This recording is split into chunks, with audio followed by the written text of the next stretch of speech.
Perkenalkan, nama saya Willy Brulus Mangala Mauran, NIM 2201070052. Program studi Pendidikan Pancasila dan Kewarganegaraan. Di sini saya akan membawakan materi tentang perkembangan konstitusi di Indonesia. Pengertian konstitusi. Konstitusi adalah norma sistem politik dan hukum bentukan pada pemerintahan, biasanya dikodifikasi sebagai dokumen tertulis. Hukum ini tidak mengatur hal-hal yang terperinci, melainkan hanya menjabarkan prinsip-prinsip yang menjadi dasar bagi peraturan-peraturan lainnya. Fungsi konstitusi. Yang pertama, fungsi penentu dan pembatas kekuasaan organ negara, yang dimana konstitusi menentukan tugas dan batas kekuasaan organ negara sehingga suatu organ negara tidak menjadi superpower.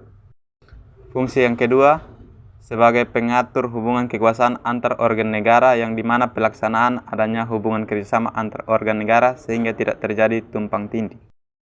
Fungsi yang ketiga, fungsi pengatur hubungan kekuasaan antar organ negara dengan warga negara sehingga dalam penyelenggaraan negara, organ negara tidak tumpang tindih dengan masyarakat. Fungsi yang keempat, pemberi atau sumber legitimasi terhadap kekuasaan negara ataupun kegiatan penyelenggaraan kekuasaan negara. Fungsi yang kelima, fungsi penyalur atau pengalih kewenangan dari sumber kekuasaan yang asli, yang dalam sistem demokrasi adalah rakyat kepada organ negara. Fungsi yang keenam, fungsi simbolik sebagai pemersatu atau symbol of unity, sebagai rujukan identitas dan keagungan kebangsaan atau identity of nation, serta sebagai center of ceremony. Fungsi yang ketujuh, sebagai sarana pengendalian masyarakat atau social control, baik dalam arti sempit hanya di bidang politik maupun dalam arti luas mencakup bidang sosial dan ekonomi. Fungsi yang kedelapan, sebagai sarana perekayasa dan pembaruan masyarakat atau social engineering atau social reform. Kedudukan konstitusi di Indonesia. Pertama, konstitusi berfungsi sebagai dokumen nasional atau national document yang mengandung perjanjian luhur berisi kesepakatan tentang politik, hukum, pendidikan, kebudayaan, ekonomi, kesejahteraan, dan aspek fundamental yang menjadi tujuan negara. Yang kedua, konstitusi sebagai piagam kelahiran negara baru atau a birth certificate of new state. Hal ini juga merupakan bukti adanya pengakuan masyarakat internasional termasuk untuk menjadi anggota PBB. Karena itu, sikap kepatuhan suatu negara terhadap hukum internasional ditandai dengan adanya ratifikasi terhadap perjanjian-perjanjian internasional. Yang ketiga, konstitusi sebagai sumber hukum tertinggi dari semua hukum yang ada di Indonesia. Yang keempat, konstitusi sebagai identitas nasional dan lambang persatuan dan kesatuan bangsa Indonesia. Yang kelima, konstitusi sebagai alat untuk membatasi kekuasaan. Konstitusi dapat berfungsi untuk membatasi kekuasaan, mengendalikan perkembangan dan situasi politik yang selalu berubah, serta berupaya untuk menghindarkan adanya penyalahgunaan kekuasaan. Yang keenam, konstitusi sebagai pelindung HAM dan kebebasan warga negara. Perkembangan konstitusi di Indonesia. Konstitusi awal kemerdekaan, periode 18 Agustus 1945 sampai dengan 27 Desember 1949. Penetapan Undang-Undang Dasar 1945 saat Republik Indonesia diproklamasikan pada tanggal 17 Agustus 1945, Republik yang baru ini belum mempunyai Undang-Undang Dasar.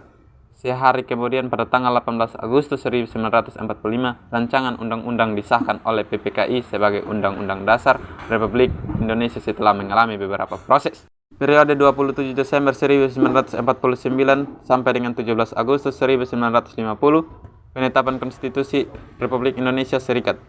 Perjalanan negara baru Republik Indonesia ternyata tidak luput dari rongrongan pihak Belanda yang menginginkan untuk kembali berkuasa di Indonesia.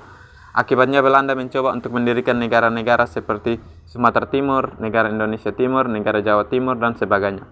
Sejalan dengan usaha Belanda tersebut, maka terjadilah agresi Belanda I pada tahun 1947 dan agresi II pada tahun 1948. Dan ini mengakibatkan diadakannya KMB yang melahirkan negara Republik Indonesia Serikat. Sehingga UUD yang seharusnya berlaku untuk seluruh negara Indonesia itu hanya berlaku untuk negara Republik Indonesia Serikat saja. Periode 17 Agustus 1950 sampai 5 Juli 1959, penetapan Undang-Undang Dasar sementara 1950. Periode federal dari Undang-Undang Dasar Republik Indonesia Serikat 1949 merupakan perubahan sementara karena sesungguhnya bangsa Indonesia sejak 17 Agustus 1945 menghendaki sifat kesatuan, maka negara Republik Indonesia Serikat tak bertahan lama karena terjadinya penggabungan dengan Republik Indonesia. Hal ini mengakibatkan dari pemerintahan Republik Indonesia Serikat menjadi berkurang dan akhirnya dicapailah kata sepakat untuk mendirikan kembali Negara Kesatuan Republik Indonesia. Bagi negara kesatuan yang akan didirikan jelas perlu adanya satu undang-undang dasar yang baru. Dan untuk dibentuklah suatu panitia bersama yang menyusun suatu rancangan undang-undang dasar yang kemudian disahkan pada tanggal 12 Agustus 1950 oleh Badan Pekerja Komite Nasional Pusat dan oleh Dewan Perwakilan Rakyat dan Senat Republik Indonesia Serikat pada tanggal 14 Agustus 1950 dan berlakulah Undang-Undang Dasar baru pada tanggal 17 Agustus 1950. Periode 5 Juli 1959 sampai dengan sekarang.